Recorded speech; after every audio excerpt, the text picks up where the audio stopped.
Dobar dan, ja sam Ljelja Bečakčić, direktorica Centra za istraživačko novinarstvo i hvala vam što ste se odazvali našem pozivu za današnju emisiju, za današnji razgovor. Centar za istraživačko novinarstvo osnovano je još 2004. godine. Ideja je došla kao odgovor na rastuću politizaciju medija u Bosni i Hercegovini, kontrolu finansijskih tokova i načina finansiranja medija, ali i kao pokušaj da se donese svježi pristup u novinarstvu. Ono što je CIN uveo, dotada nije bilo prisutno u medijima u cijelom ovom regionu. CIN je pionir u istraživačkom novinarstvu u regionu. Bili smo među prvih 10 centara u svijetu, stvoreni po uzoru na Center for Public Integrity u San Francisku. Prvi takav centar u svijetu. A na našem kroju nastalo je bar još 10-ak sličnih centara u zemljama bivše Jugoslavije. Kad se danas osvrnemo iza sebe, možemo biti ponosni na naše rezultate. Na osnovu naših priča pokrenuti su možda prvi veliki protesti u Bosni i Hercegovini. Priča o stanju tadašnjeg premijera Brankovića pokrenula je lavinu nezadovoljstva ljudi u Bosni i Hercegovini koji su prolazili pakao privatizacije stanova i lako su se mogli poistovjetiti sa onim što smo mi pričali u našim pričama. Naša priča je bila pokretač i osnovica optužbe za Pandoru, kojom je gospodin Čauševiću izrečena višegodišnja zatvorska kazna. I tako dalje. Do posljednjeg velikog dijela filma Gdje je Sara, koja prati sudbinu izgubljene bebe na kliničkom centru u Banja Luci. Mnogo je rada iza nas, mnogo i rezultata, ali se stiče dojam da je proces rada istraživačkih novinara još uvijek velika nepoznanica. Zato smo danas tu, gdje razgovaramo kako je to biti istraživački novinar ili novinarka i šta stoji iza tog naziva. Veliko mi je zadovoljstvo da su sa mnom jedan dio predstavnika CIN-a na pozornici, ovdje sa mnom ostali u prvom redu, tako da će ovo biti jedna vrlo interaktivna diskusija danas u kojem ćete i vi u publici imati priliku da postavite pitanje i da pitate sve ono što vam je ostalo nejasno iz naših razgovora ili što ste uvijek željeli da pitate. Za početak ću pitati našeg urednika Aladina, šta je to što radi CIN uopšte? Da, prilično jednostavno pitanje. CIN je grupa profesionalaca, novinara, članova multimedijalnog tima koji u svakom trenutku žele da predstave ono što mi radimo. Fokus našeg rada je isključivo i samo na istraživanju korupcije, organizovanog kriminala, zloupotrebe javnog novca i tako dalje. Znači, širok je spektar tema kojima se mi bavimo i u suštini to su uvijek i skoro uvijek devijacije u našem društvu. Ono što CIN krasi jeste metodologija kojom obrađuje takve teme koje su jako zahtjevne. Kad kažem zahtjevne, zašto? Zato što CIN kad želi da istraži sve te teme i sve svoje istraživačke priče, on pokušava odgovoriti na sva pitanja koja se nameću tokom rada. A to znači da idemo u dubinu. Ono što je CIN posebno, po čemu je CIN prepoznatljiv, jeste da mi ne radimo isključivo samo i ne pokrivamo teme u Bosni i Hercegovini, nego sarađujemo sa brojnim kolegama iz istraživačkih centara gdje zajedno radimo na regionalnim pričama, istražujemo različite vrste zloupotreba, šverca, trgovine ljudima, lijekova, pranja novca i tako dalje. Tako da za ovih 20 godina svi uposlenici CIN-a, posebno novinari, su imali priliku da steknu velika znanja i vještine. Svjesni smo da je ovako jedan temeljit rad, način na koji CIN radi, sigurno potreban ovom društvu. Hvala ti, Aladine. Ashar je naš dugogodišnji novinar, pa ću njega pitati kako se odlučuje koja će tema biti uzeta u rad. Mislim da je otprilike svima interesantno zašto smo uzeli da radimo Saru, a ne neku drugu priču, ili zašto smo radili gospodina Čauševića, a ne nekog drugog u tom momentu. Zapravo, u pitanju je samo jedna stvar. Mi vodimo računa o tome šta ljude u Bosni i Hercegovini interesuje. Dakle, gledamo da priča bude od opšteg interesa i opšteg zanimanja i to je stvar koja nas najčešće vodi. Naravno, mi nismo uvijek u mogućnosti da dolazimo do takvih priča. Dobre priče se pojavljuju rijetko, ali naš glavni uzor, dakle glavni cilj je da, evo, vi ste sad ovdje jedna mlada publika, u ovom trenutku kada bi ja razmišljao o priči, razmišljao bi o tome da to bude priča koja će biti vama bliska, koja će vas interesovati i dakle to bi bio osnovni i jedini kriterij po kojem se CIN rukovodi. Put do priče je jako dug i dolazi iz raznih uglova. Nekad je to čitanjem štampe, portala, nekad je to razgovorom sa neformalnim ljudima na ulici, nekad neki bliski izvor vam nešto dojavi, ali za razliku od drugih medija priča počinje u onom trenutku kad mi prikupimo jedan određeni zadovoljavajući nivo dokaza. Prije 3 sedmice sam dobio nagradu za jednu priču. Pričat ću vam kako je zapravo nastala ideja, kako sam do nje došao. Priča se tiče načelnika općine Stari Grad i njegove veze sa kriminalnim krugom koji je prao novac od prodaje kokaina. Dakle, radi se o jednoj velikoj priči, a zapravo nastala je od jedne benigne informacije o tome da sam ja negdje u štampi pročitao da je općina Stari Grad dodijelila 2 parkinga nekim nepoznatim firmama i da su se neki ljudi žalili jer je ta 2 parkinga su dodijeljena bez konkursa. Radilo se o 2 parkinga koja donose godišnju zaradu od 600 do 700 hiljada maraka, a da pritome ne uložite ama baš ništa. Znači dovoljno da zaposlite po 2-3 čovjeka, znači jedan poklon, strašan poklon. Štampa je objavila tu informaciju i niko nije išao dalje. Mene je interesovalo ko su te 2 firme. Pokušavao sam doći u kontakt sa opštinom, tražio informacije, masovno su me odbijali i tad sam vidio da nešto nije u redu. Dakle, govorim vam o trenutku kada novinar istraživač doživljava ushićenje, kad dolazi do informacije koja zapravo pokreće čitav lanac događaja. Ja sam bio u očaju, radio sam nekoliko mjeseci, moja redakcija mi isplaćuje platu, moram imati nekakav rezultat. Šta sam uradio? Ušao sam u registar privrednih subjekata u općinskom sudu i imao veliku sreću. Dakle, te 2 firme su registrovane na potpuno nepoznate ljude, ali sam ja u tom registru uspio da nađem nešto što su kriminalci svo vrijeme krili. A to je da je jedan od kriminalaca koji je bio vođa tih, radilo se o čovjeku zove Almedin Karišik, dobio punomoć od tih vlasnika preduzeća i tu sam razotkrio dakle, da se u pozadini krije neko drugi. Naravno, otkrio sam međuvremenu da je taj čovjek povezan porodično sa načelnikom općine Stari Grad i u tom trenutku ja vam ne mogu opisati kako sam ushićenje doživio. Dakle, pokušavam dočarati šta novinar istraživač doživljava u trenutku kada otkrije priču. To je ravno religioznom iskustvu. Možda bi vama mladima bilo prijemčivije da kažem da kad se zaljubite da vam počnu leptirići u stomaku. Ja sam trčao od općinskog suda do naše redakcije, to je nekih 20 minuta i pričao sam sa sobom, vjerujte. Mislio sam da ljudi gledaju u mene da sam polulud. Imao sam toliko želju da dođem u redakciju, evo došao sam kod Mire i Aladina i ispričao sam da smo probili led. To je taj trenutak kad nastaje priča. Dakle, uspjeli smo prikupiti određeni nivo dokaza i svjesni smo da će iz toga, naravno, nakon toga je trajalo veliko istraživanje, otkrivanje svih veza i mnogo toga, ali to je taj trenutak kad novinar istraživač započinje priču. Dakle, ona je nastala od jednog novinskog teksta koji nije bio dovršen, u kojem novinari nisu dali sve odgovore na pitanja i tu se uključuju istraživački novinari koji rade ostatak posla, otkrivaju ono što se dešava u pozadini. Samo da kratko dodam, mi kad upošljavamo nove kolege, mlade kolege za koje želimo da postanu dio našeg tima, upravo tražimo tu strast koju istraživački novinar treba da ima da bi do kraja završio svoju temu.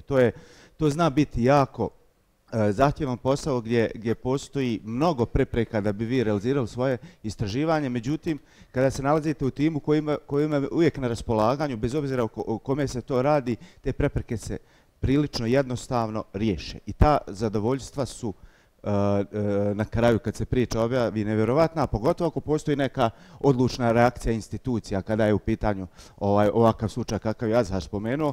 Dakle, svi mi koji radimo u CINO imamo veliku strast prema ovome poslu i to je ono što je glavno gorivo u suštini, što nas gura naprijed kada naiđemo na sve te prepreke da možemo realizirati do kraja svoje istraživanje.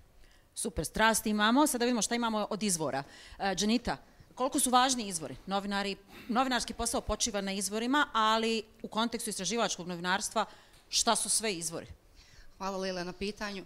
Evo, pokušat ću nekako simplificirati odgovor. Vjerujem da se svim mojim kolegama i kolegicama, novinarima i novinarkama desilo u karijeri, da ih neko nazove i ispriča im neku svoju priču, otkrije neka saznanja i kaže, ajde ti nazovi tamo nekog potencijalno odgovornog, samo da ga malo uzdrmaš. Jer negdje ljudi znaju i tako doživljavati poziciju novinara. Ukoliko se ta situacija koristi da bi se novinar iskoristio u suštini za zastrašivanje nekoga, mi se tu sigurno povlačimo jer to nije u skladu ni sa našim ni etičkim ni moralnim opredjeljenjima. Ukoliko je s druge strane to situacija gdje ta saznanja otkrivaju neki koruptivni moment, neku korupciju, zloupotrebu položaja ili bilo kakve druge nezakonite radnje, mi ćemo zatalasati priču.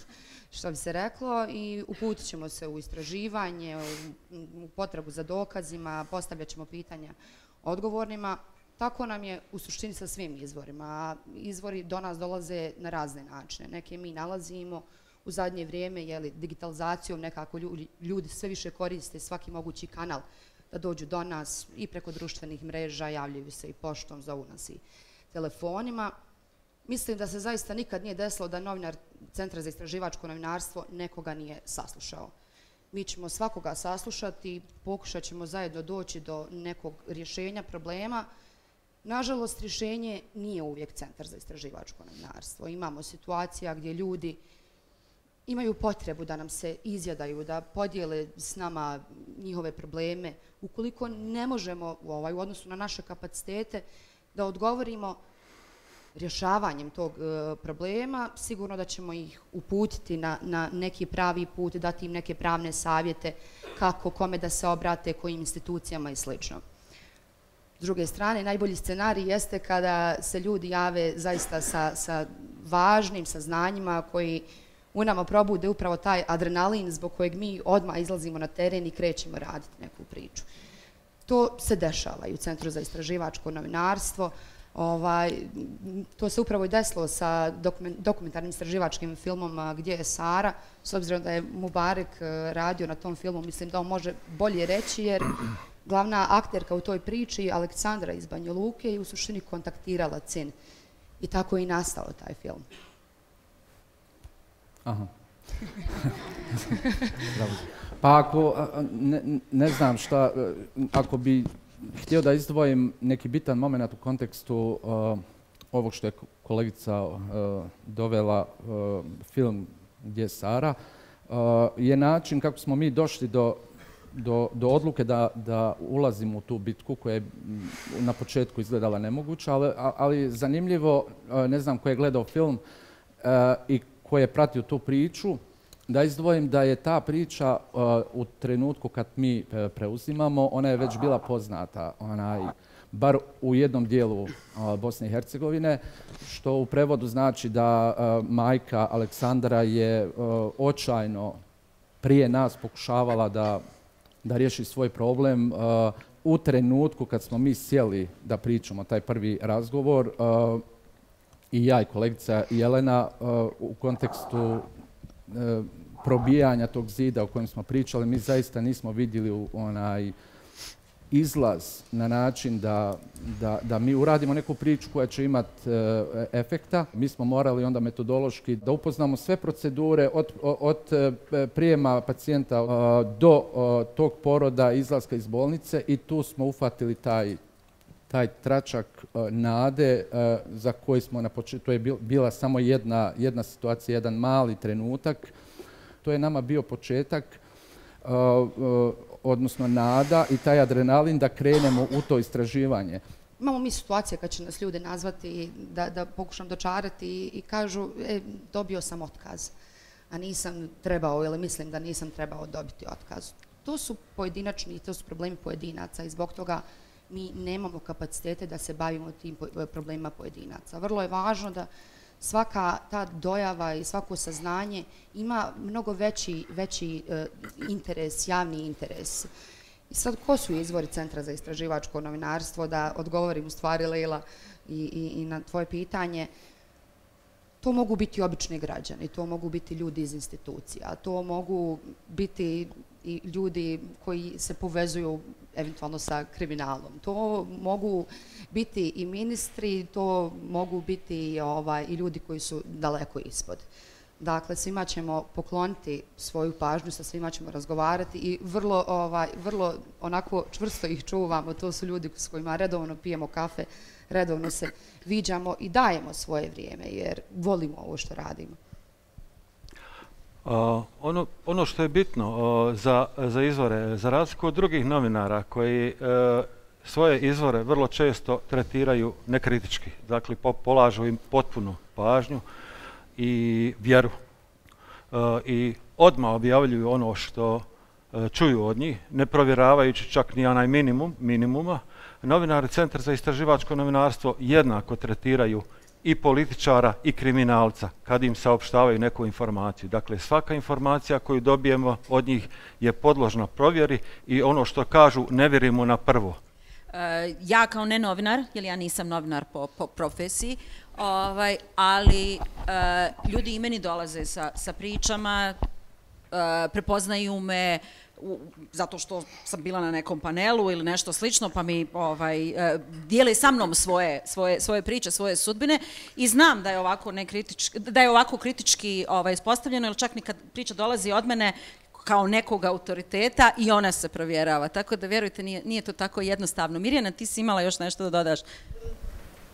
U suštini mislim da su Hara i Jenny odgovorili. Dakle, možda neka široka javnost podrazumijeva izvor kao nešto što je podrazumijevajuće, kao nešto što se dešava 10 puta dnevno, kao nešto što se uzima šakom i kapom, prihvata na svim nivoima, ali kod nas je priča drugačija i takav odnos prema ljudima je, mi to ne zaboravljamo, u stvari dvosmjeran. Dakle, koliko mi pokušavamo da stvari dovedemo do neke perfekcije u smislu povjerenja, toliko nam je apsolutno jasno i smatramo zaista neophodnim da i druga strana dobije vrijeme od nas da se uvjeri da može da nam vjeruje. Dakle, sve što radimo otvoreno, smatramo da je izvor ono što je osnova, nas prvi sprat, drugi sprat i ne znam na kojem nivou krov svakog našeg posla i svake naše priče. Super, hvala vam puno. Mislim da je ovo bilo važno zato što imamo dosta prijava građana i onda se uvijek postavlja pitanje kako dolazimo do teme, odnosno zašto ste izabrali onu temu, a ne ovu moju koju sam prijavila. I sad kad završena je preliminarna istraga, prikupili smo dokumentaciju, razgovarali sa izvorima i šta sad? Dženita? Šta sad? Pa mi se u našem poslu svakodnevno suočavamo sa nekim, kako da ih nazovem, luđačkim emotivnim amplitudama. Danas smo strašno razočarani, sutra smo strašno uzbuđeni, pa onda neka teška neizvjesnost u svemu tome. Imamo neke dokumente, imamo neke ljude koji imaju neka saznanja i sad treba sve to iščitati, treba sve to analizirati, odlučiti se s kim ćemo mi sjesti i od koga ćemo tražiti riječ, s kim ćemo obaviti te razgovore. Sad, zamislite kad mi sve ovo proživljavamo, kao neko ko nije direktno uključen, odnosno neko ko nije na svojoj koži osjetio taj neki potencijalni problem, a s druge strane imate ljude koji su to itekako osjetili, koji to proživljavaju i vi trebate doći tim ljudima i reći im dajte sad pričajte vi za Centar za istraživačko novinarstvo šta se vama desilo. S jedne strane to mogu biti oni koji su oštećeni, koji imaju teške sudbine, a s druge strane to mogu biti ljudi koji su došli u sukob sa zakonom, zbog koji su ovi prvi oštećeni.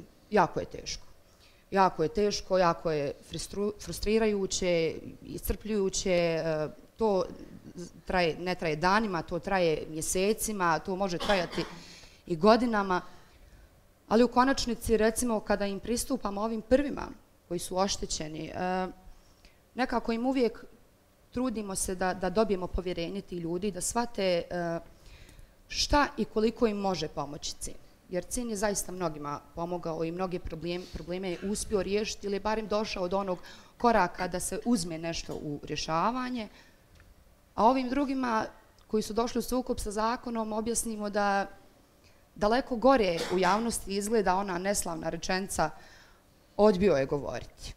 mnogo je važnije reći istinu, pa ma kakva ona bila. Tako da Cin tu ima tu neku sreću da ima dobru poziciju, da ljudi shvate i u prvoj i u drugoj situaciji da je puno bolje reći istinu.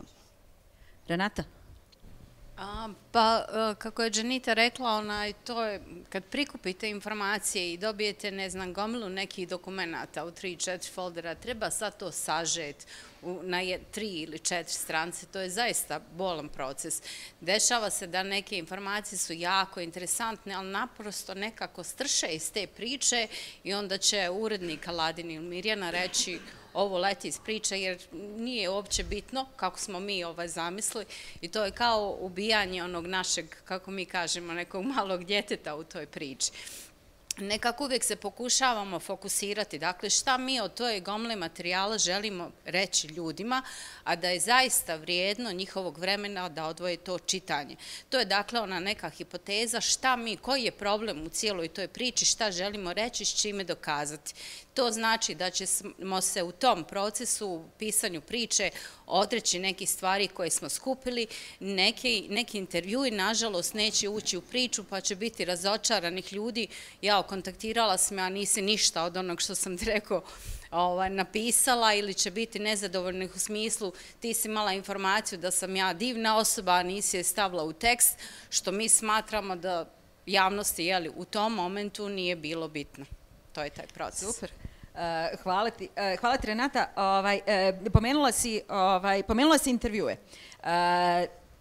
Prošli smo dakle kroz pripremu priče, došli smo do onog momenta kad su ljudi identifikovani za intervjue. Znamo koga treba da intervjuišemo i šta sad? Šta kad ljudi neće da pričaju? Ashar? Za razliku od drugih novinara koje sam primijetio, a i sam sam bio dio tog procesa, oni odustanu i objave priču bez razgovora, bez vrlo često druge strane. Ono po čemu smo mi specifični i jedinstveni je to da pošto poto pokušavamo doći do druge strane. Vrlo često druga strana je ona o kojoj pišemo, čiji kriminal dokumentujemo i logično je, vrlo često se dešava da oni izbjegavaju intervjue sa nama. Međutim, mi ne odustajemo. Mi pokušavamo doći do njih i dolazimo vrlo često i do neugodnih situacija, ne zato da bi nekoga isprovocirali, ne zato da bi napravili neku situaciju koja će od nas napraviti neke mučenike, nego jednostavno da bi došli do druge strane i da bi im dali priliku da iznesu svoje mišljenje o onome što smo mi prikupili o njima. Sijaset je takvih situacija, ja se sjećam dvije. Kako sam došao do intervjua? Jedna situacija je bila kad sam pokušavao doći do direktora robnih rezervi federacije. To vam je, ako ne znate, institucija koja čuva državnu imovinu, odnosno žito, naftu, brašno i tako dalje. Ja sam dokumentovao kriminal, nestanak ogromnih količina toga i pokušavao sam doći do direktora te institucije i on me je stalno izbjegavao. Na kraju sam shvatio da mu ja moram doći na vrata.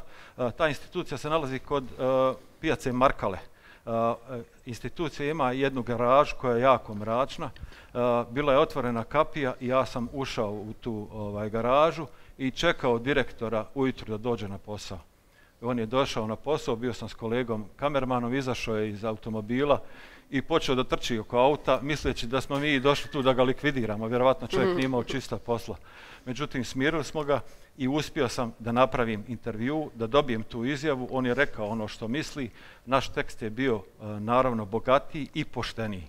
Druga situacija je bila, radio sam priču o bosansko-hercegovačkoj reprezentaciji u malom nogometu za dijabetičare. Oni su bili 3 puta prvaci Europe. Ja sam uspio otkriti da su tu radili na prevaru. Šta se dešavalo? Čovjek koji je osnovao tu reprezentaciju, jedan doktor, lažirao je njihove nalaze i u reprezentaciju doveo ljude koji su potpuno zdravi, vrhunski fudbaleri u malom fudbalu. I ja sam imao jako težak zadatak. Dakle, radilo se o zdravlju ljudi, a to je sakriveno. Dakle, ne možete doći do kartona, ne možete dokumentovati. Uspio sam preko jedne institucije, to je Savez, odnosno za sportsku medicinu, nešto od toga dokumentovati i doći do informacija ko su ti ljudi koji nisu dijabetičari. Jednog od njih sam zvao i nikako se nije javljao. na kraju smo odlučili, ja i kolega, da odemo, uspjeli smo naći njegovu adresu, da dođemo do njegovog stana. Otvorila nam je jedna starca, pokazalo se da je to njegova majka i ja sam joj rekao, predstavio sam se kao novinar i rekao sam joj da sam došao, imam informaciju da je njen sin dijabetičar tip 2, da prima inzulin, na što je ona skočila, rekla, nije, ne daj Bože, on nije dijabetičar. Tako da sam na taj način uspio dokumentovati jednu laž, jednu prevaru, ali šta se desilo nakon toga? On je mene svo vrijeme izbjegavao, ali kad je saznao da je majka razgovarala s novinarom i da je vjerovatno tako nastupila, sam me je nazvao, pristao je na intervju i od A do Ž ispričao čitavu prevaru unutar te reprezentacije. Dakle, to su te okolnosti u kojima mi ganjamo ljude za intervju i koje se pokazuju vrlo često kao vrlo uspješan rezultat u radu. Dakle, ne bježimo od sagovornika, nego im idemo na vrata, ganjamo im po ulicama, naravno sve u skladu sa nekakvom pristojnošću, profesionalnošću, bez vrijeđanja, bez izazivanja loših situacija, a imali smo, evo, možda će i Renata ispričati, i loših situacija, ne našom krivicom, kada smo bili u situaciji da budemo pretučeni, da nam trgaju grkljane, da nam prijete da će nas vodati po grobljima i tako dalje, ali i to su situacije koje se dešavaju ne našom krivnjom, nego zbog karaktera ljudi o kojima pišemo.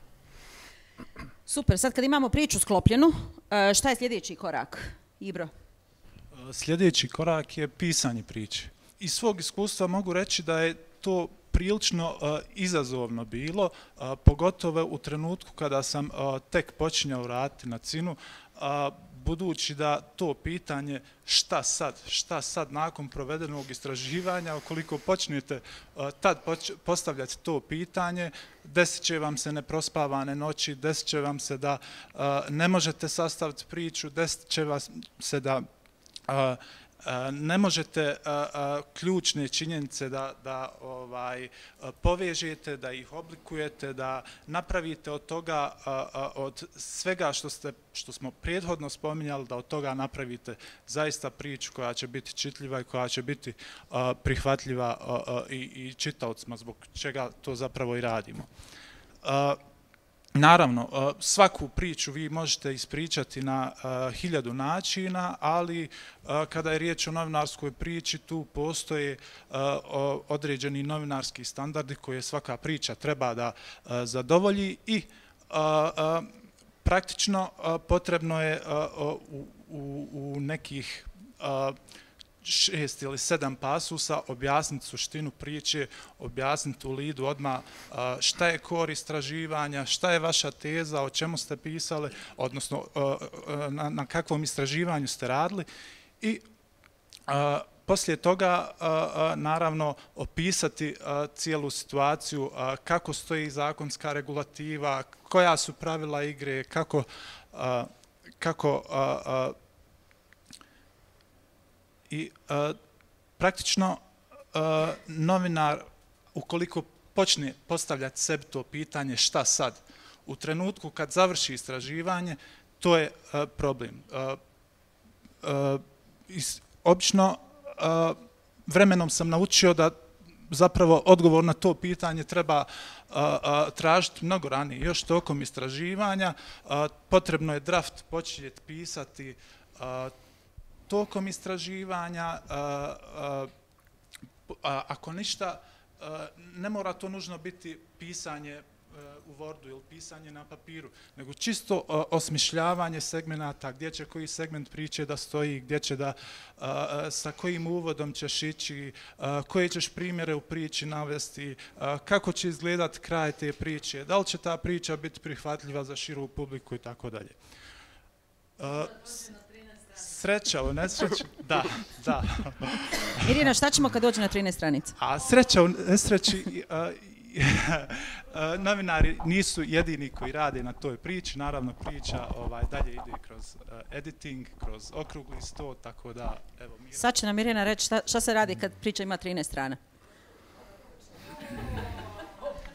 Čupa kose. Jeste, da, otvoriš, onda prvo vidiš koji je broj stranica, onda prođeš od početka tih silnih sedmica i mjeseci rada sa rame uz rame sa autorima i kažeš ok, sad ćemo polako, prvo ćemo da vidimo šta nam je teza, koji su nam setovi dokaza, šta je kost. Dakle, govorimo o priči, moramo da podastremo ljudima činjenice. Onda vam je odmah sljedeća stvar, ok, istraživačko novinarstvo, tema je dosadna, tema je suhoparna, želimo neko da to čita, želimo da se o tome priča u kafani, želimo da to ima doseg neki, da prodrmamo, daj Bože, instituciju, želimo da ovaj naš mikro ili danas sutra makro svijet učinimo malo boljim mjestom za život. I onda sve to vam prođe u djeliću sekunde i kažete ok, ajde sad da ubijamo. Dosta smo razmišljali o cvjetićima i ljepoti, sad ćemo da kratimo, sad ćemo da ubijamo, da tešemo, da to bude neka masa koja može lako da se probavi. Jako je to teško. Sve je teško. Mislim, teško je naravno ići na teren, teško je biti 20 dana, 2 mjeseca nekada u kratkim razmacima i pauzama na terenu. Jako je stresno, jako je traumatično pripremati se za intervju. Dakle, ne govorimo samo ovo što su ovi moji obožavani, divni, dragi ljudi sad sve pričali. Dakle, svemu ovome moramo dodati taj strašan stres da vi morate, sve vrijeme ste u stvari svjesni da sem što morate baratati činjenicama, morate i da imate u vidu neki psihološki, da kaže, kroki čovjeka kojeg imate ispred sebe. Jednostavno se na jedan način razgovara sa bezobraznim političarem, na 7. način se razgovara sa nekim iz institucije koje je nevidljiv i nepoznat opštoj javnosti i tako dalje i tako dalje. Dakle, sve to strahota. Ali, kad na kraju cijele balade vi od svega ovoga što je Ibra sada pričao morate da imate 4 ili 5 stranica, nečega što je novo, što je sistematično, što je koliko je to moguće zanimljivo, onda je to problem koji, Aladin je pomenuo u startu, koji se lako rješava upravo zahvaljujući metodologiji. Dakle, u istraživačkom novinarstvu, kako kod nas u CIN-u, tako u svakom istraživačkom centru na ovoj bijeloj planeti, se dešavaju isti koraci, ista radnja koju su neki pametni ljudi osmislili upravo na osnovu kompleksnog iskustva. Dakle, postoje formati, postoje vještine, postoje jednostavno neki alati koji nama omogućavaju sve to. Trudimo se, učimo, to je jako važno i mi imamo mnogo grešaka. Ono što smatram da je u stvari jedna od najjačih naših oružja jeste da mi se ne stidimo svojih grešaka i ne okrećemo glavu od njih. Živi smo ljudi, ukoliko ćemo biti tihi između sebe onome što ne uradimo dobro, mi nećemo napredovati. A s obzirom da smo tu gdje smo i da živimo 20 godina i tek smo počeli, ne znam, evo, mislim da smo na pravom putu i da ide to ka dobro. Izvoj. Kada smo počinjali raditi u Centru za istraživačko novinarstvo, naši učitelji su bili američki novinari. Dosta njih je bilo čak dobitnik Pulitzerove nagrade. Recimo Bob Samsot, jedan sjajni novinar, pokojni. Bilo je tu više ljudi sjajnih. Oni su nas učili zapravo kako treba pisati. Mi smo došli iz različitih redakcija, nadobudni, sa rezultatima, sa karijerama i mislili smo da trebamo biti pametni tako što ćemo se gađati nekim frazama, da budemo na nivou tih političara i tako dalje. Međutim, oni su nas stalno tesali i govorili nam piši onako kako će biti razumljivo vašoj baki. I to je za nas bilo nepojmljivo. Još što ću ja babi svoje pisati tekst, ono što ona ima da me razumije, ja sam elita, ja pišem velike priče. I zapravo s vremenom smo shvatili da je to jedini pravi pristup i mi smo uspjeli za ovih 20 godina napisati dosta tekstova koje su, nadam se, naše babe i nane razumjele, ali pošto se za ovih 20 godina novinarstvo potpuno promijenili se mediji, mi smo shvatili zapravo da ne trebamo da pišemo za nane i bake, nego da pišemo za vas, mlade ljude, i ukoliko vas ne uspijemo motivirati da čitate tekstove o korupciji, o kriminalu, o tome kako nam uništavaju državu, kako kradu njena bogatstva, nismo postigli taj rezultat. Posljednjih godina uveli smo razne inovacije u prezentaciju istraživačkih priča. One više nisu duge kako su nas učili, to su bile priče po 10-15 stranica, one su sad mnogo kraće, a koristimo grafiku, koristimo video, koristimo sve one moderne alate koji su vama mladima prijemčivi i mislim da imamo dobar rezultat, feedback od mladih ljudi prema onim istraživanjima koje imamo jako dobar. Da, u suštini ja bi još za pisanje priče jednu jako važnu stvar dodao, a to je da mi stvarno pokušavamo nametnuti jezik našim čitateljima. A to je da u našim tekstovima, i to izrazito izbjegavamo etiketirati ljude, da su kriminalci, da su prevaranti, da su vrh kriminalnog ledenog brijega ili neke kriminalne hobotnice. Dakle, mi ih ne zovemo nikakvim imenima osim ono što oni jesu. To je njihova funkcija, ime i prezime i ono što smo dokazali kroz naš rad, kroz naše istraživanje i samo o tome pišemo. Dakle, u našim tekstovima i nekih drugih kolega, ali u našim sigurno nećete naći etiketiranje i to je ono što je jako važno, o čemu već vodimo brigu tokom pisanja teksta i lakše se možemo posvetiti u stvari činjenicama i onim lošim stvarima šta je neki subjekat istraživanja, tako kažem, uradio. Sad, 15 strana, pa 3 strane, pa onda Ashar kaže još je to manje i onda dođe fact-checking. Šta je uopšte fact-checking, Jasna? Pa evo, čuli ste već kako je komplikovan ovaj proces nastajanja istraživačke priče i nakon što novinar prođu kroz sve to, a to najčešće traje mjesecima, nekada i godinama, dolazimo do provjere činjenica. Provjera činjenica je jedan mehanizam koji je, čini mi se da to našu organizaciju izdvaja od drugih medijskih organizacija u Bosni i Hercegovini, a taj mehanizam koriste mediji na zapadu već duže vrijeme. To je mehanizam koji nama osigurava da njime smanjujemo mogućnost da načinimo grešku. Nama je najvažnije da u javnost pošaljemo istinite informacije i dakle da se o tome priča u kafani i priča o institucijama, da bi to zaista bilo tako i da bi naše priče dovelo do nekih promjena, one moraju biti istinite. Provjera činjenica je ukratko izgleda tako što novinar dolazi sa tekstom i sa silom dokumentacijom koju je prikupio, to su registrator dokumentacije, transkript intervjua i nas dvoje ili nas dvije sjedamo zajedno, čitamo taj tekst i doslovno rečenicu po rečenicu svaku riječ provjeravamo da je tačno. Dakle, provjeravamo imena i prezimena, datume, mjesta, nazive firmi, nazive institucija, a prije svega toga provjeravamo da su ti dokazi koji nam prikupio stavljeni u pravi kontekst. Jako važna stvar. Da. Apsolutno. Mislim da je to ono što se novinarima najčešće i pripisuje, da tendenciozno stvari vade van konteksta. I zato je fact-checking u stvari jedna vrlo važna stvar. Međutim, vrlo često sam tokom svih ovih 20 godina, kad negdje kažem da mi imamo fact-checking unutar organizacije, vrlo često dobivam pitanje da li to oduzima ukus priči. Ženita? Naravno da oduzima. Nadam se da vam je jasno sad zašto svi moramo biti dobri sa Jacom interno u našoj redakciji, jer svi dolazimo u konačnici. Ona je ta koja će presuditi je li ta priča može ići u eter ili ne može.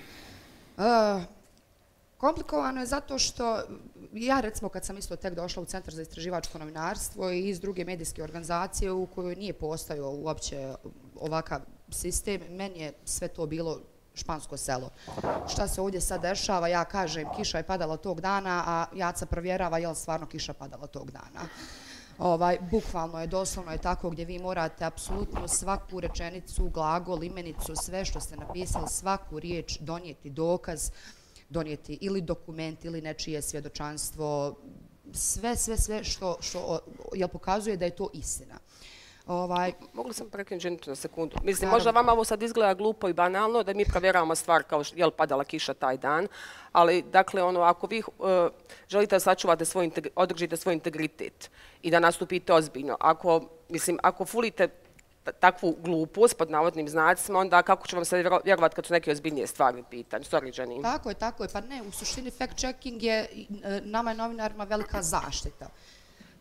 Pored toga što je nama zaštita i onim ljudima koji daju nama intervjue, gdje mi ćemo sigurno provjeriti svaku njihovu izjavu, da li oni govore istinu kroz te izjave. I one izjave u kojima nemamo dokaz da su istinite, nećemo ih puštati, nećemo ih objavljivati, jer samim tim dolazimo u rizik da će ta osoba biti neko ko je oklevetao nekog trećeg. A ne želimo, znači, to da radimo. Tako da odgovorim na pitanje, naravno da to utiče na konačnu priču. Svi bismo mi voljeli da pišemo naše priče, da budemo kao Ivo Andrić, pa mi sad idemo, raspišemo da to svima bude čitljivo, onako lijepo, ali upravo zbog tog procesa fact-checkinga vrlo precizno moramo oblikovati svaki glagol, svaku rečenicu, ma koliko se nama nekad ne sviđalo što je to umanjeno u odnosu na ono što mi znamo da možda jeste, ali nemamo konkretan dokaz da to jeste tako, ko što smo saznali nakon tih mjeseci boravka na terenu. Svašta mi tu čujemo, ali u konačnici ne možemo sve staviti u naš tekst. I u konačnici ne možemo reći tu je li samo ono za što isključivo imamo dokaz. Tako da... Slušam nas sada i ne mogu da vjerujem, mi smo stalno imamo nekakvu krivnju i imamo predosjećaj da pišemo nerazumljive tekstove. Zapravo nije tako. Posljednje vrijeme dobijam jako puno pozitivnih kritika od ljudi, čak i od onih koji su na visokom nivou znanja o temama koje mi pišemo. I zaista ljudi, mijenja se klima u Bosni i Hercegovini, mijenja se klima generalno. Ljudi više ne žele da slušaju šuplje, ne žele da slušaju komentare, ne žele da slušaju tekstove bez pokrića. Zapravo pokazuje se da tekstovi istraživačkih novinara i svih drugih novinara koji rade čestito, profesionalno je svoj posao, jako dobro dolaze do ljudi i imaju jako dobru prijemčivost. Dakle, ljudima je dosta žute i šuplje. Ako žele, imaju prostore gdje mogu slušati takve stvari, a svi oni koji žele doći do ozbiljnih informacija i pouzdanih informacija o onome što se dešava oko nas, tražit će medije koji pišu upravo onako kako to mi radimo. Super. Sad je, mislim, došli smo u suštini do onoga da je tekst spreman za objavljivanje. Prošao je fact-checking, urednici više ne intervenišu u tekst. Tekst je, dakle, spreman za objavljivanje. Međutim, multimedijalna redakcija ima svoj dio posla koji je paralelan. Šta vi radite u stvari? Često nas pitaš ako mi tu postojimo da vizualiziramo istraživanje. Znači, naš matični proizvod kao centar je istraživanje. Mi kao produkcija onda idemo i pratimo, pokušavamo da tu istu priču dovedemo do televizijske publike, a taj posao poprilično je težak i skoro u nekim dijelovima nemoguć zato što generalno ljudi se boje kamere. Moj zadatak je da ljudima približim otprilike da im pokažem zašto je u njihovom interesu da pred javnosti nekako ispriča svoju priču pred kamerom. U dosta slučajeva smo imali dobre rezultate što zaista sam ponosan na taj tim. A tu zaista treba posvećenost da bi ti dobio ovoliko rezultata. Ali i dalje ima prostor za napredovanjem, s obzirom da se mijenja i klima, što je kolega rekao, generalno ne samo u Bosni i Hercegovini, međuvremeno i društvene mreže nas bombarduju, tako da je ta vrsta publike za nas također bitna, tako da smo mi tu da to pratimo. Super, ono što ne uspije da snimi Nedim ili da fotografiše Dženat, što ne uspije Mubarek da nagovori ljude za intervju, to Željko nacrta.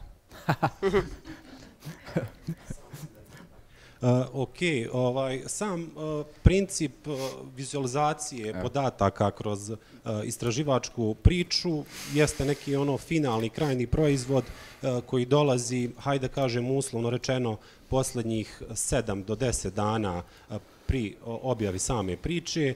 Dakle, tu je fotografija kao format koji je neizvjesan u okviru samih vijesti, istraživačke priče koji se objavljuje. Naravno, ilustracije kako nastaju. Svi imamo neke svoje metode rada, definicija toga definitivno ne postoji. Ja lično sebi nekako zaokružim 5 ključnih riječi i u priči sa Mubarekom kao producentom, urednicima i naravno autorima teksta pokušavam na što vjerodostojniji način da prikažemo činjenice i same priče.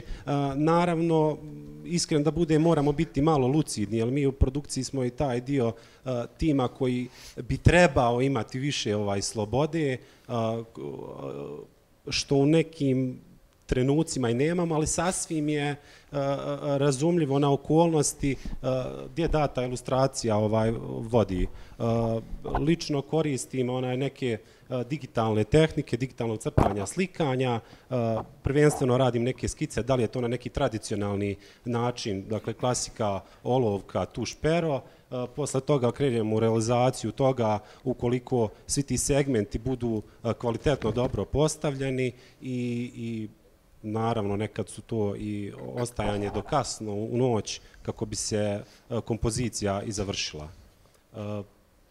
Naravno, tu su i neke infografičke norme u kojim sam se tek upoznao kad sam došao u CIN, a pritom ni sam nisam sanjao da ću kao grafički dizajner završiti baš u medijima. Ovaj posao dosta ispunjava jer se vi na neki autorski način možete izraziti, što recimo u dnevnim medijima recimo ne možete jer su pretkratki sami rokovi da bi vi kreirali nešto tako. Tako da to je negdje u cilju osnova svega. Super, hvala Željko. Imam još jedno pitanje, a onda dajem riječ publici za vaša pitanja. Sve što vam je palo na pamet. Ima tu još ljudi koji jedva čekaju da odgovore, ali sad kad smo ovo sve završili što se nas tiče, čuli smo koliko je provjera činjenica važna za nas, za priču, ali s nama je danas i naša advokatica Ilvana koja sve više i više posla ima s nama. Koliko, Ilvana, tebi pomaže ova naša provjera činjenica, i uopšte kakav je tvoj osvrt na sve ovo što mi radimo iz konteksta tvog posla i sve većeg angažmana koje imamo? Možda to vama čudno zvuči, ali ja sam zahvalna na tom angažmanu. Ovako, ono što sam se ja najviše uvjerila u ovih nekoliko godina koliko radim s vama je kolika je važnost za društvo u cjelini postojanje istraživačkih novinara. Istraživački novinari, ovo što sam ja vidjela kroz vaš rad, su bukvalno kao psi goniči koji dok ne dobiju ono šta traže, ne odustaju ni po koju cijenu. Naravno u okviru zakona, u okviru zakonskih regulativa, ali ja sad Dženiti da dam oftalmološki nalaz, Dženita će mi ga znati pročitati i reći mi imamo pravo na dodatak, Renata će znati da izanalizira bager i viljušku bagera, je li pravi dio ili umjetnuti. To je jedno nevjerovatan skup znanja i informacija koji novinari, kompletna ekipa CIN-a imaju. Ono što meni puno olakšava posao jeste u tome što je CIN najčešće u postupcima pasivna strana, odnosno tuženi u postupcima klevete. Pravne ili fizičke osobe tuže CIN radi povrede ili ugleda ili časti, zavisno ili pravna ili fizička osoba. I ono što razlikuje klevetu od ostalih građanskih sporova jeste u tome što i pasivna strana mora da dokazuje da nije počinjeno ono što je stavlja na teret. E sad, tu dolazi u punom svom sjaju ovo istraživačko novinarstvo, što ja u svakom odgovoru na tužbu, u svakom zastupanju pred sudom imam pletoru dokumentacije, izjava svjedoka, video snimaka kojim ja mogu da potkrijepim svaku rečenicu u tekstu, da je ta rečenica pravilno prenesena, da je tačna, da je istinita, odnosno da nema obilježja klevete, kao što je regulisano zakonom zaštite o klevete, odnosno prenošenje ili iznošenje netačnih ili neistinitih činjenica ili informacija. Meni takav postupak rada CIN-a uveliko olakšava kompletan postupak do donošenja pravosnažne odluke u kojem ja mogu da dokazujem ne samo da nije počinjena kleveta na način koji se to CIN-u obično stavlja na teret, nego da je kompletan jedan novinarski proces koji je urađen u tom trenutku proveden u skladu sa zakonom. Dakle, u skladu sa svim zakonima, od zakona o pristupu informacija do zakona o obligacijama, preko zakona o zaštiti od klevete, da ne postoji neki bitni elementi. U tome se zapravo ogleda sva ljepota mog posla u sarađivanju sa nekim kao što ste vi. Super, hvala ti, Ilvana. Evo prilike za pitanja. Sve što nismo pokrili, sve što vam je ostalo nejasno ili imate nešto što vam je palo na pamet tokom naše diskusije, sad je prilika, izvolite. Samo ja sam fotograf Cina, Džena Drejković. Pošto ste čuli do sad koliko je teško, koliko je mukotrpno, koliko je stresno, koliko je neprespavano, ja sam čovjek koji je promijenio 3 države, bezbroj redakcija i ja radim u Cinu 10 godina. Svako jutro ja dolazim nasmijan na posao.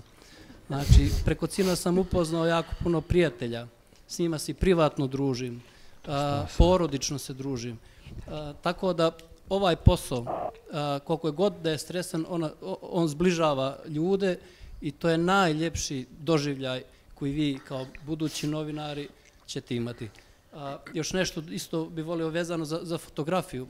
Fotografija u Cinu je veoma slična i tekstu. Koliko je njima stresno i meni, ali kad ja vidim da se neko više pati od mene stvarno, meni to bude bolje.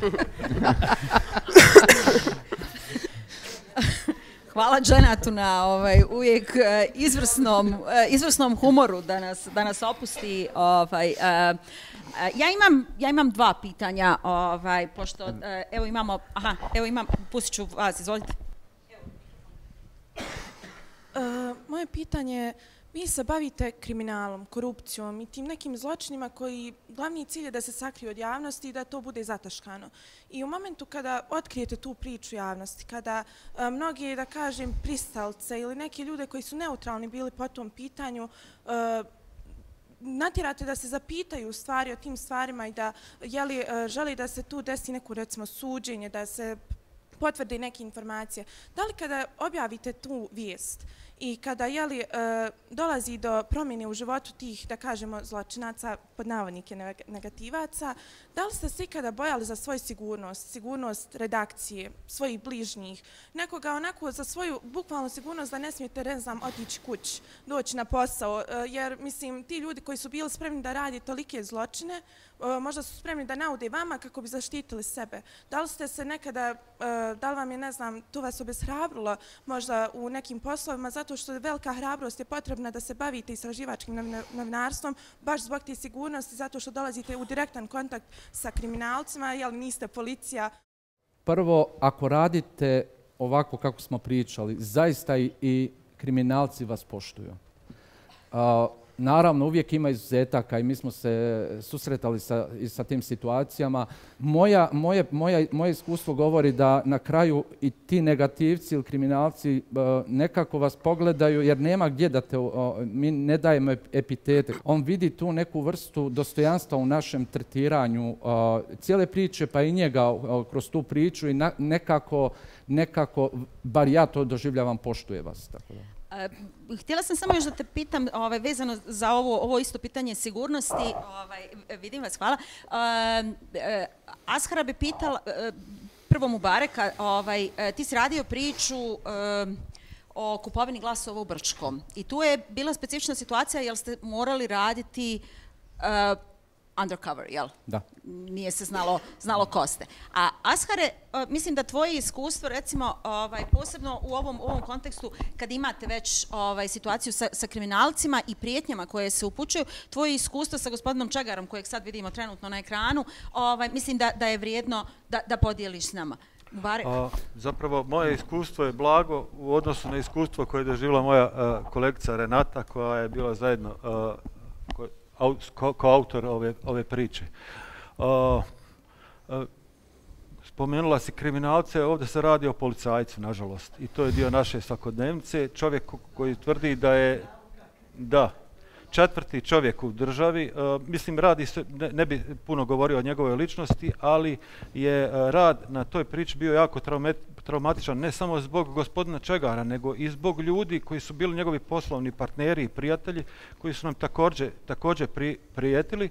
Mi to nismo objavljivali u javnosti, evo prvi put sad govorimo da nas je jedan od njegovih poslovnih partnera nam je rekao prvo zaletili su se s autima na nas, pa su prikočili, pa onda izašao pa je rekao hoćeš da te provodam malo po groblju, prošetam po groblju, pa do samih susreta i telefonskih razgovora sa tim uvaženim policajcem u kojima je on mojoj kolegici vrijeđao je po nacionalnoj osnovi, u kojoj je prijetio da zna gdje radimo, da nam može doći uvijek tu, do toga da je direktno na ulici u Dubrovniku u 2 navrata nasrnuo na nju i prijeteći je da će iščupati grklan. To je bilo jako vjerujte, jako traumatično iskustvo.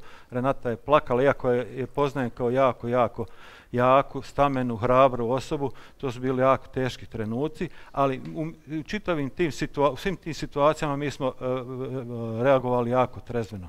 Zapravo se i nismo toliko plašili tog čovjeka jer smo znali da mi nismo ničim izazvali taj njegov gnjev i da smo sve ono što smo uradili i napisali istinito. Međutim, u takvim situacijama mi se povlačimo, ne izazivamo dalje reakcije, čak što više. Postoji jedan, žao mi je što to ne mogu da vam prezentiram, razgovor jednog našeg bivšeg kolege Mirsada Brkića, koji je nekad davno radio s nama, u kojem njega jedan švercer cigaretama zove na telefon i prijeti mu kako će ga ubiti, kako će ga zadaviti, kako će mu doći, a s druge strane čujete Mirsu kako mu govori hvala vam lijepo što ste nas nazvali, hvala, nazovite i drugi put. Dakle, to je naš stil. Nemojte izazivati, nemojte dovoditi do situacije u kojoj će to postati nekakav lični odnos. Naš cilj je da dođemo do informacije, da budemo profesionalni, uljudni i kulturni. Uljudnost nije slabost, to je snaga. To je stil po kojem radi CIN. Što se tiče slučaja trgovaca glasovima u Brčkom distriktu, taj slučaj po mom nekom ukusu zaista može služiti kao školski primjer kako nastaje zapravo istraživačka priča koju smo mi već apsolvirali ovdje, ali čovjek je nas kontaktirao, pošto je bila izborna kampanja u toku, da nam se pohvali ne bi li dobio neki medijski prostor kod nas, kako je on odbio zapravo neke kriminalce da kupuje glasove za predstojeće izbore, tako da smo tu njegovu namjeru smo mi preokrenuli, odnosno ja sam mu predložio da onda bude undercover, da bude čovjek koji će igrat nama tu ulogu, da kontaktira, odnosno da odgovori tim ljudima da je zainteresovan da kupi glasove. Čisto mala digresija, ja sam započeo put u ovoj profesiji tako što sam nešto slično radio, neko istraživanje gdje mi je na kraju sudski gledano sve propalo zato što nisam to uradio po nekim procedurama. Tako da u slučaju Brčkog ja sam kontaktirao tužilaštvo i tražio da oni ulaze s nama u tu priču kako bi sve ono što budemo dokazali bilo legitimno za sud. I tako smo, to je specifično zbog toga taj slučaj. Onda naš kolega Nino je bio određen zajedno sa kandidatom koji je pristao na tu moju igru.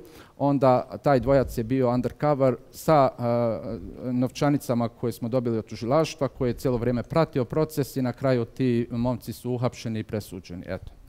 Super, hvala. Imamo pitanje ovdje pozadi i imamo pitanje dole u zadnjem redu. Izvolite. Dakle, moje pitanje se nadovezuje na prethodno pitanje moje kolegice. Dakle, i mene je zanimalo šta zapravo daje toliku hrabrost i smjelost da se ne plašimo pogledati u oči krivcu, koji su uglavnom neki ljudi koji se dovode u vezu sa kriminalnim nekim radnjama, licima, grupama, organizacijama.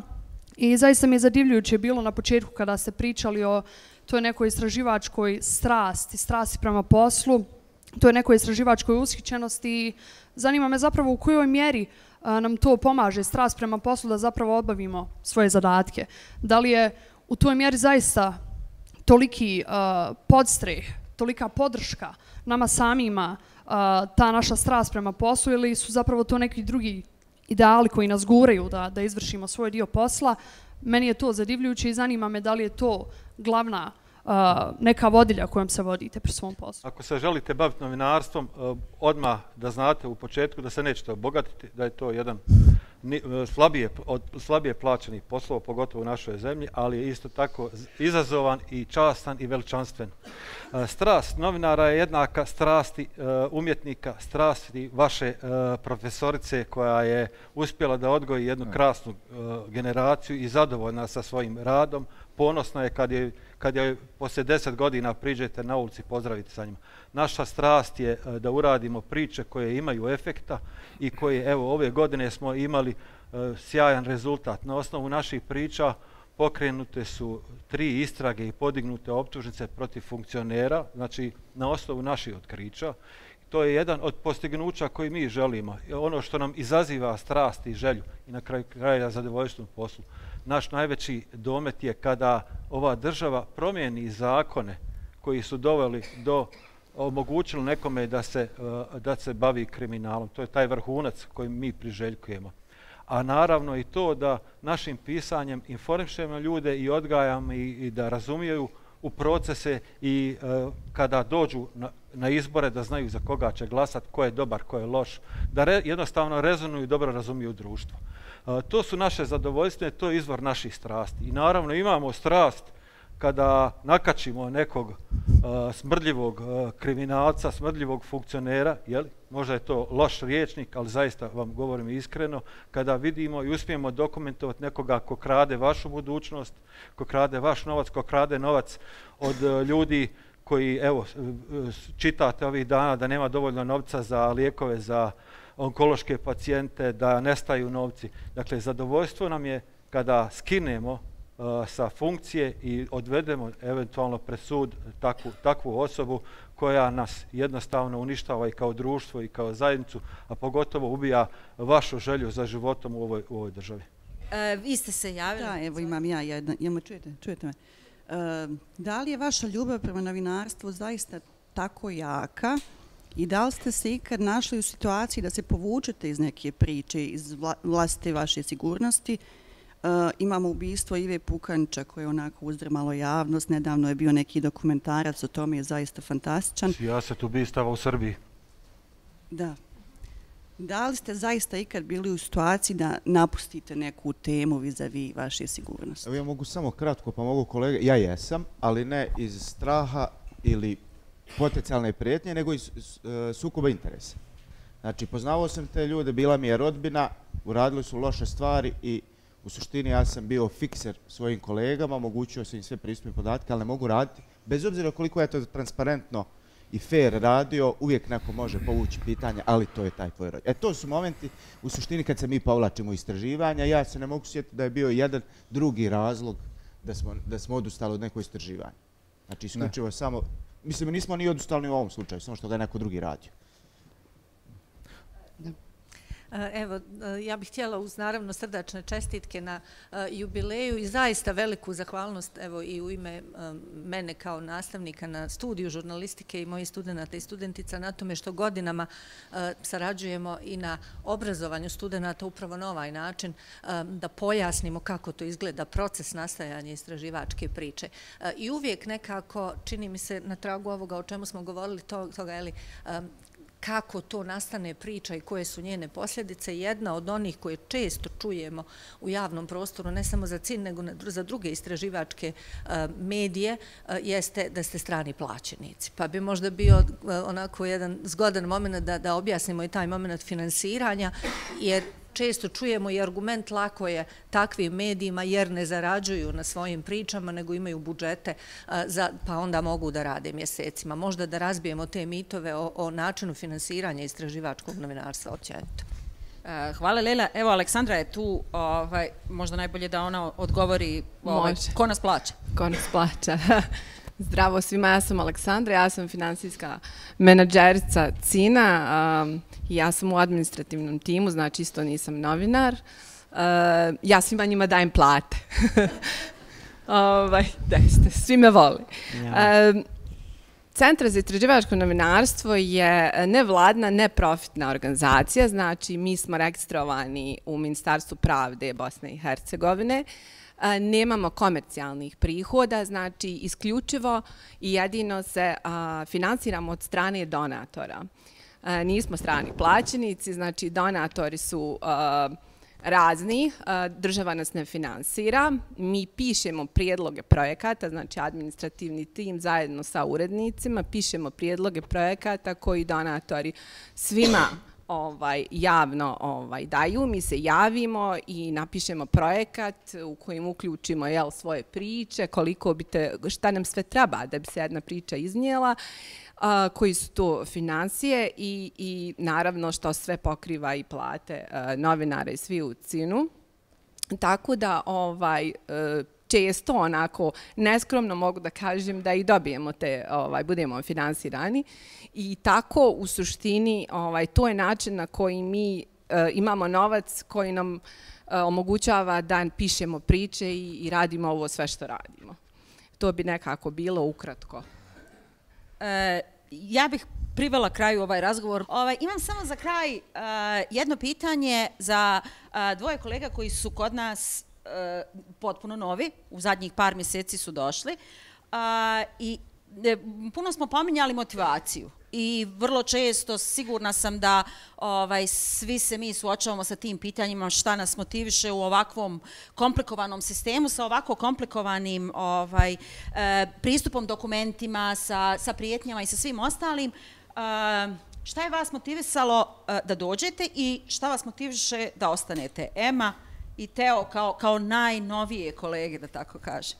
Da, ja sam prije nekoliko mjeseci počela raditi u Centru za istraživačko novinarstvo nakon što sam nekih 13 godina radila u jednom dnevno političkom mediju i ono što me motivisalo da dođem u Centar za istraživačko novinarstvo je upravo to istraživačko novinarstvo koje smatram da je vrhunac novinarskog umijeća. Postojanje mnogih portala i stalni priliv informacija, jednostavno novinar u dnevnim redakcijama pravi više nekim tehničkim licima trenutno. Nažalost, i tu nema puno posla za pravo ozbiljno novinarstvo. A Centar za istraživačko novinarstvo upravo nudi to. Hvala, Ema. Teo? Pa u odnosu na dnevno novinarstvo gdje sam nailazio na situacije gdje želim otići dalje, potražiti što je zapravo suština cijele priče i nisam imao taj prostor jer dnevno novinarstvo zahtijeva brzinu, dajte ekskluzivu, dajte nešto što je odmah pitko. Ono što sam jedino mogao naći to je bilo u Cinu. Jel? Ono što je najveći izazov sa samim tim je ekstremna doza strpljenja koja je potrebna za to. Jer mnogo dokumentacije, mnogo vremena se potroši, ja sam 4 mjeseca ovdje, još uvijek nemam priče, radim na njima. Tako da nekada se jednostavno čovjek mora, tako da kažem, spustiti, postati skroman u svom neznanju i u cijeloj toj proceduri, ali naravno uz kolege i uz cijeli tim to sve postaje lakše, kao što je naš kolega rekao, taj neki drive je zajednički, nije to samo individualni posao koji se radi. Hvala, Teo. Ostaje mi samo još jedna stvar koju nismo pomenuli, a nekako se provlači uvijek u nekom podcastu, a to su društvene mreže. Ja moram pitati Adnana, pošto je on alfa i omega naših društvenih mreža, koliko su one važne uopšte danas? Bez veze je bilo da kažem da nisu važne. Jesu važne jer prosto sve vijesti, sve informacije, sve ono što cirkuliše javnim prostorom zapravo dolazi preko društvenih mreža. Većina, uslovno rečeno, saobraćaja sa našeg sajta ili sajta bilo kog drugog medija, bilo kog portala, bilo koje institucije ide preko društvenih mreža. Imao sam uvijek želju da kažem ovo, a sad mi se prvi put ukazala prilika. Ne, stvar je, sve ovo što su kolege ispričali u proteklih sat 35, tako dobro brojim vrijeme, sve bi ovo palo uvod da nema mene. Šal na stranu, ja moram da poštujem sve procedure koje oni poštuju.